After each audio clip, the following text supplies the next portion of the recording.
Olá, você ligado no Notícias Agrícolas, eu sou Guilherme Dorigatti. Nós damos sequência à nossa programação especial de final do ano, dessa vez para fazer um balanço sobre o que aconteceu no ano de 2020 no mercado do arroz.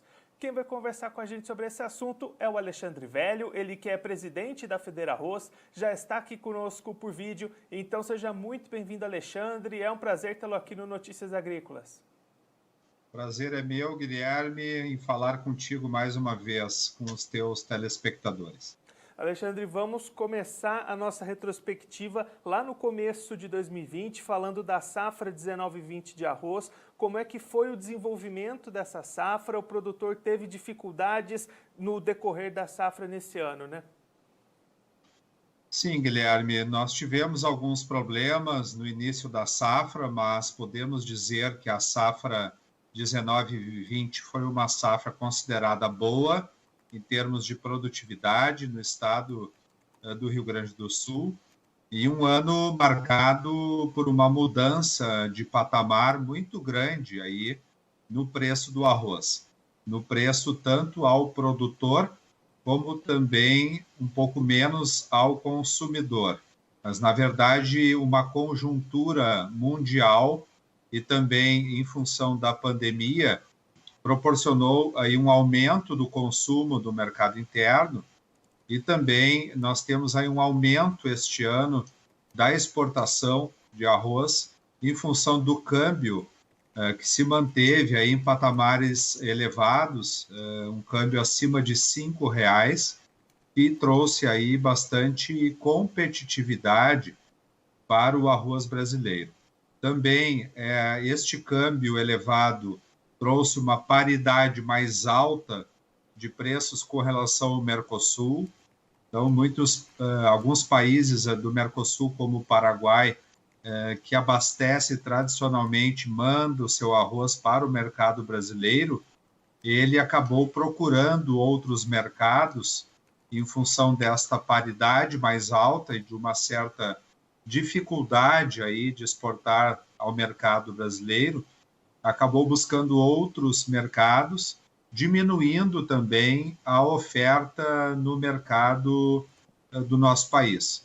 Esta conjuntura de aumento de consumo, câmbio alto, mercado internacional em alta também, em função, Guilherme, que muitos países, tradicionalmente, grandes produtores e grandes exportadores de arroz, como é o caso da Tailândia, da China e também da Índia, estes países que tradicionalmente exportam muito, eles acabaram diminuindo as suas exportações em função de segurança alimentar.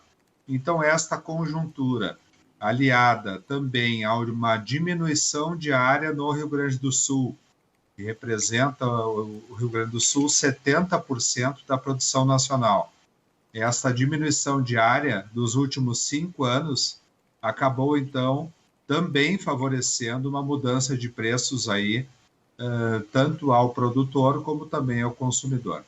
E aí, Alexandre, você já explicou um pouquinho, né, toda essa movimentação de preços que a gente acompanhou em 2020, mas esse preço elevado, ele chegou efetivamente ao produtor? Ele conseguiu vender a safra dele 19/20 aproveitando esses preços?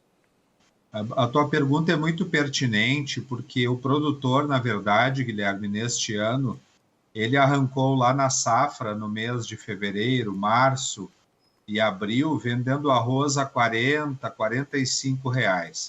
Então, na verdade, o próprio produtor não acreditava que o arroz pudesse chegar no patamar que chegou, e também em função dos compromissos que o produtor tradicionalmente tem para a safra e durante o primeiro semestre, este produtor acabou vendendo aí praticamente toda a sua safra no primeiro semestre por um preço médio aí de 50, 55, no máximo R$ 60.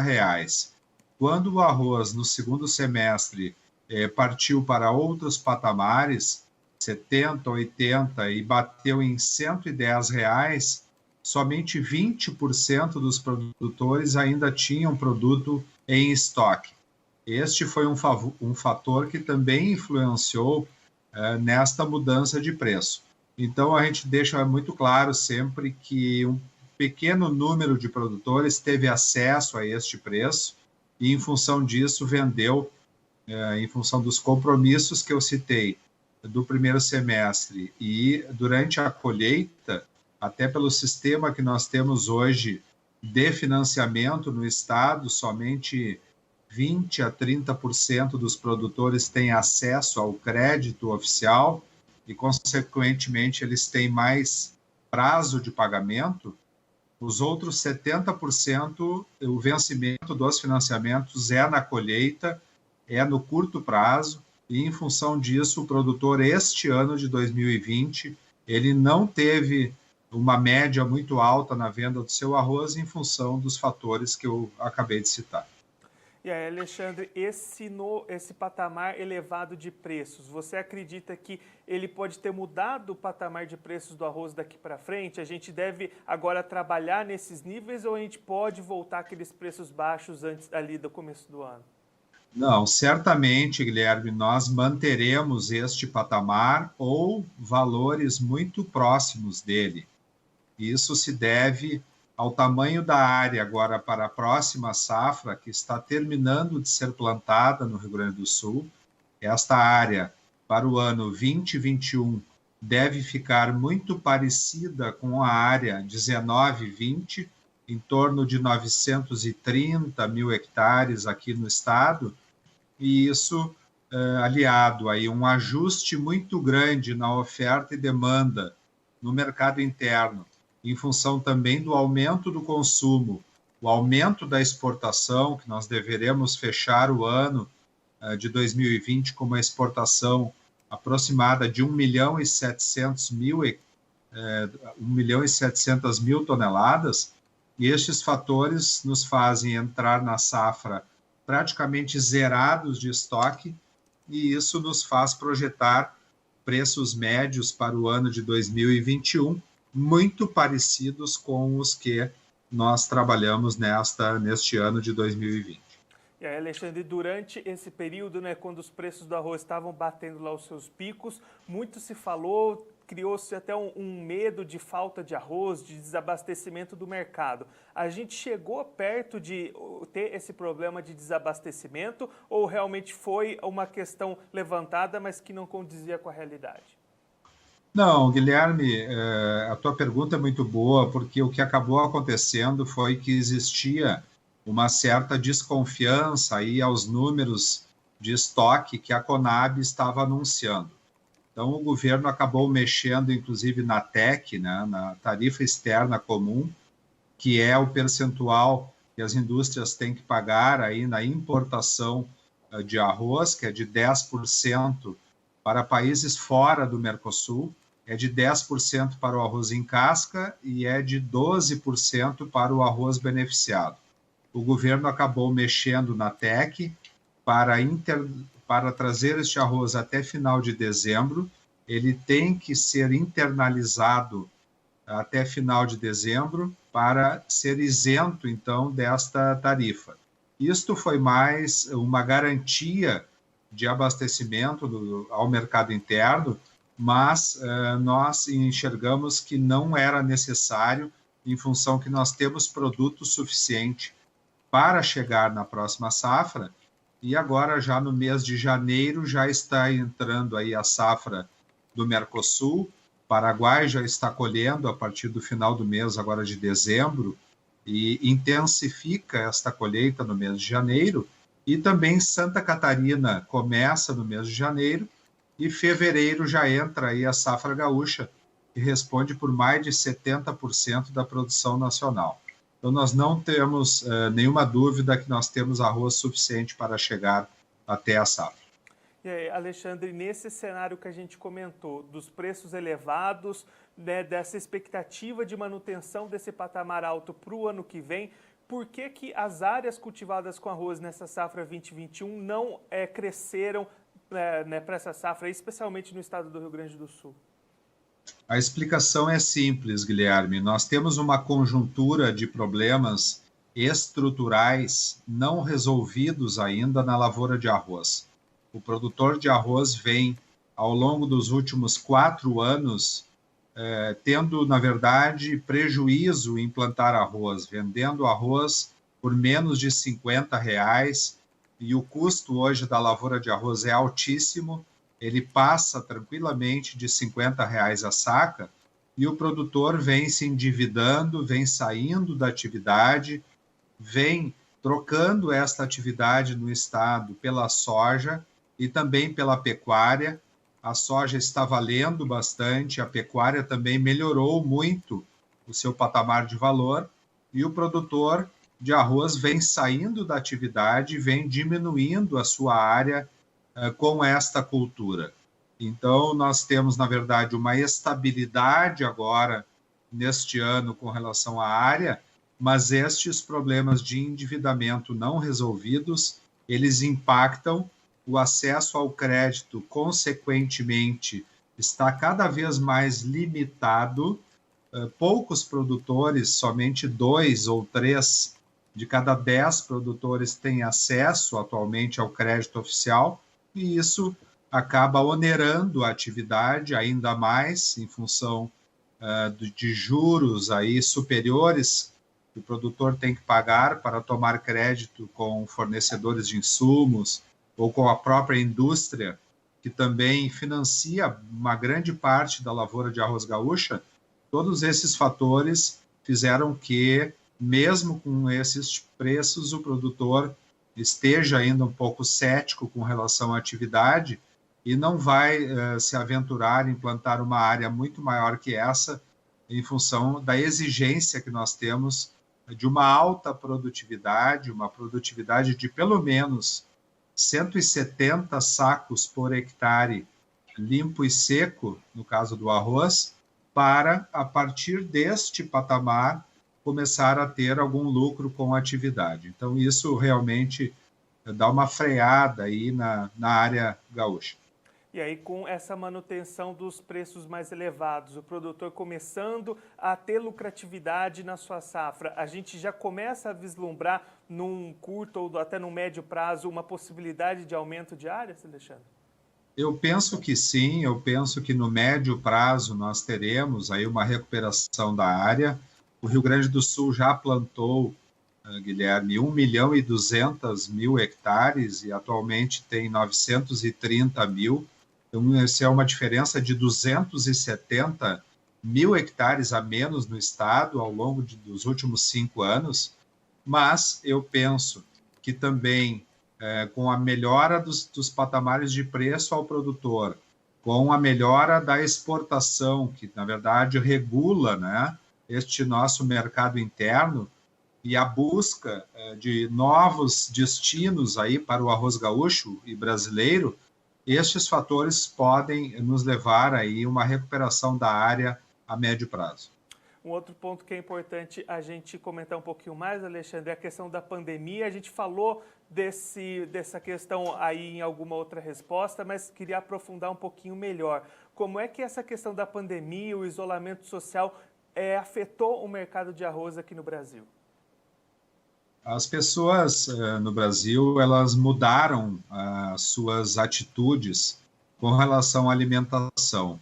Mudaram no sentido de ficar mais em casa, aumentar o consumo aí de produtos da cesta básica, e o arroz, ele continua sendo, mesmo com essa mudança de patamar, e posteriormente faço questão de te explicar um pouco melhor essa questão do consumidor e o preço que nós temos hoje, e fazer inclusive um comparativo com outros produtos da cesta básica e deixar assim bem claro que o arroz, mesmo com esta mudança de patamar, ele continua sendo um produto acessível.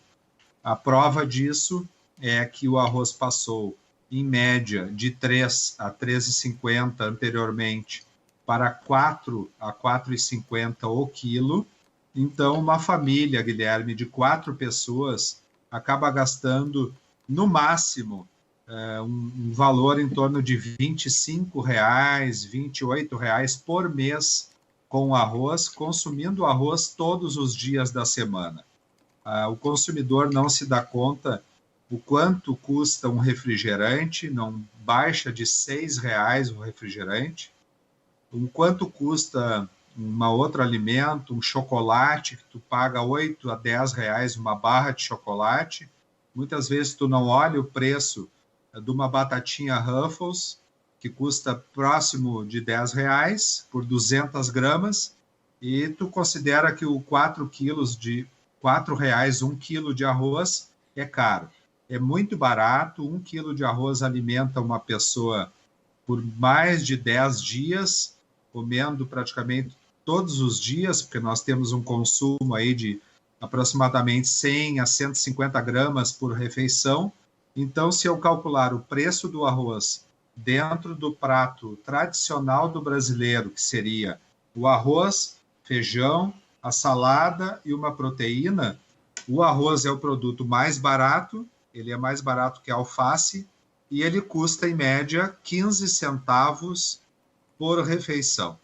Então, com este exemplo bem didático, eu quero deixar muito claro que este patamar de preço veio para ficar, 4 a 4,50 o quilo.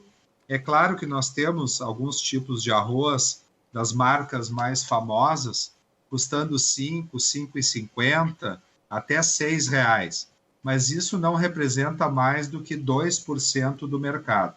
E o Diese, aí em São Paulo, ele calcula que a participação do arroz na cesta básica é no máximo de 2 a 3%. Então, o consumidor tem que se dar conta e valorizar este produto que nós temos de altíssima qualidade, nutritivo, fundamental na dieta do brasileiro. O brasileiro tem a oportunidade de consumir um produto que é livre de resíduos, atestado pela Anvisa, e também, quando eu comparo a qualidade do nosso arroz, por exemplo, com o arroz americano, que agora está entrando no mercado brasileiro, ou o próprio arroz indiano, que também está chegando, não dá para comparar a qualidade do arroz americano. É muito inferior à nossa qualidade, tanto é que a maioria deste arroz importado não serve para as marcas que o consumidor está tradicionalmente acostumado. Então, eu sempre reforço que o consumidor tem que valorizar o nosso produto e, consequentemente, valorizar este produtor que se mantém na atividade produzindo um arroz de altíssima qualidade. E, Alexandre, a gente comentou nesse aumento no consumo nesse ano com relação à pandemia, de certa forma acabou caindo no colo do setor do arroz, né? Aproveitou essa onda de aumento no consumo nesse ano. Agora, como fazer para manter esse consumo elevado daqui para frente, aproveitar que esse consumo foi elevado nesse ano para manter essa sequência daqui para frente? Existe uma campanha a nível nacional que está para ser lançada pelo IRGA, né, em conjunto com a Secretaria da Agricultura. O IRGA é o Instituto Rio-Grandense do Arroz, aqui do estado. Nós vamos mostrar com esta campanha estas qualidades que eu estou aqui comentando. Se fala de um aumento de 5 a 10% de aumento de consumo no mercado interno. E nós também estamos trabalhando, Guilherme, os subprodutos do arroz. Então, a farinha de arroz, que absorve 15% menos gordura que a farinha de trigo, ela é indicada aí aos celíacos porque não contém glúten. Então, tem uma série de qualidades, uma série de coisas que os produtos à base de arroz levam vantagem sobre estes outros produtos, como a farinha de trigo.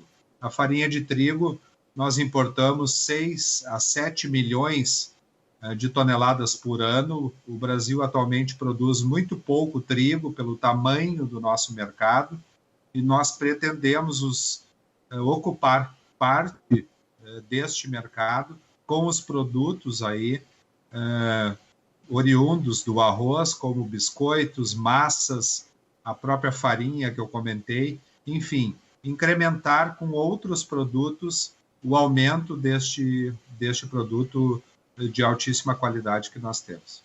Alexandre, muito obrigado pela sua participação, por ajudar a gente a fazer esse balanço do ano de 2020, também essas perspectivas para o futuro do setor. Se o senhor quiser deixar algum recado ou uma mensagem final, até aproveitando esse final de ano para o produtor que está acompanhando a gente, pode ficar à vontade. O produtor ele tem mudado bastante a sua atitude com relação ao seu negócio.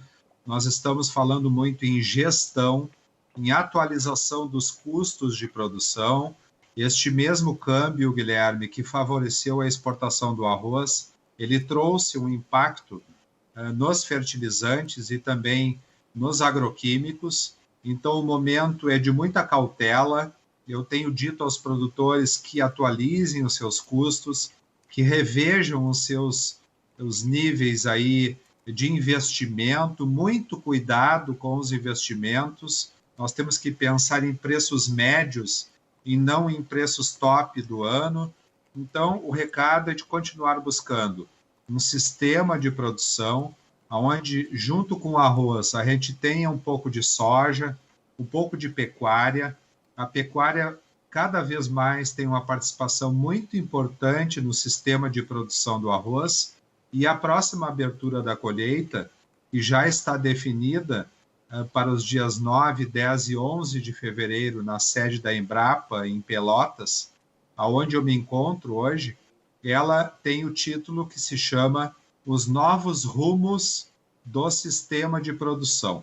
Então, o arroz não é mais uma cultura única, ele faz parte de um sistema de produção e é através do sistema que nós vamos melhorar a produtividade, baixar custos e, consequentemente, ficarmos aí viáveis nesta atividade tão nobre e que garantiu este ano, Guilherme, eu me orgulho de falar isso, o arrozeiro brasileiro, o arrozeiro gaúcho especialmente, pelo tamanho da participação no mercado, ele garantiu a segurança alimentar do Brasil em termos de arroz num ano de pandemia. Então, nós temos que valorizar este produtor, o governo tem que olhar mais para este setor importante, mexer na parte estrutural, baixando custos e resolvendo a questão de endividamento e, consequentemente, continuarmos fornecendo ao consumidor um produto de altíssima qualidade. Eu agradeço muito o espaço do Notícias Agrícolas pela divulgação do nosso mercado, do nosso trabalho, e desejo um excelente final de ano a todos. Alexandre, mais uma vez, muito obrigado pela sua participação, por toda essa parceria ao longo de 2020 e 2021. A gente segue aqui atualizando todas essas informações do mercado do arroz para o produtor brasileiro. Muito obrigado. Parabéns pelo teu trabalho, Guilherme. Um grande abraço. O Alexandre Velho, ele que é presidente da Federarroz, conversou com a gente para fazer um balanço do ano de 2020 para o setor arrozeiro aqui no Brasil e também já traçar algumas perspectivas para 2021 e para o futuro do mercado aqui no Brasil. O Alexandre comentando 2020, um ano que começou com boa produção, índices de produtividade altos para a safra 19-20, que foi colhida lá no começo de 2020. E aí os produtores venderam boa parte dessa produção entre os meses de fevereiro, março e abril, com preços bastante abaixo dos picos de preços que a gente acompanhou nesse ano. O arroz chegou a bater a marca dos R$ 110 a saca, o que, infelizmente, para o produtor de arroz não foi refletido na hora dessas vendas. O Alexandre comentando que apenas 20% dos produtores ainda tinham produtos disponíveis para negociação quando esses preços bateram esses patamares elevados. Então, as vendas da safra 19-20 ainda foram com patamares inferiores a esses apresentados no meio desse ano.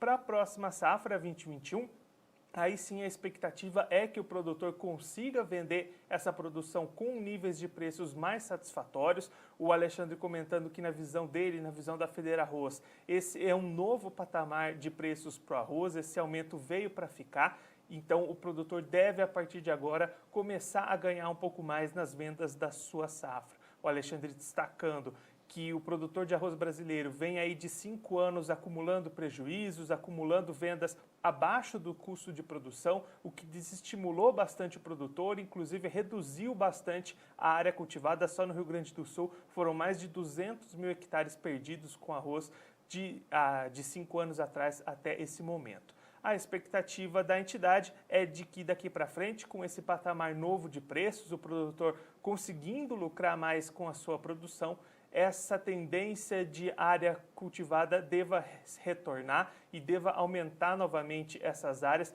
mas aí já no médio prazo, pelo menos no curto prazo, a tendência é de estabilidade na área para controlar um pouquinho a oferta e a demanda e conseguir manter esses preços que prometem ser bastante favoráveis para o produtor que vai negociar a sua produção, que começa a ser colhida em Santa Catarina já em janeiro e no Rio Grande do Sul a partir de fevereiro, esse arroz sendo colhido e entrando no mercado brasileiro. Bom, eu fico por aqui, mas a nossa programação continua, então fique ligado no Notícias Agrícolas.